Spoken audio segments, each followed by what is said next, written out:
You promoted greed at the expense of an egalitarian society, and that is everything that Thatcher was about, and you in particular were about as a minister in her government.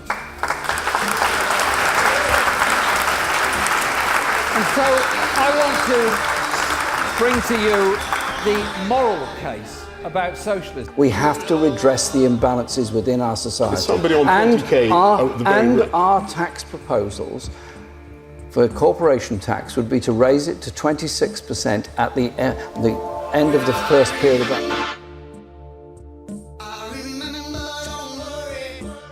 Socialism is surely about the kind of society you want to live in.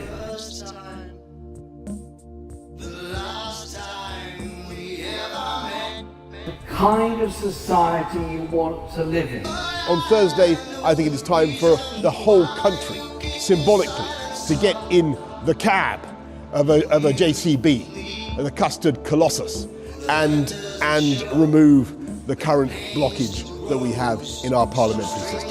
That's what we need to do.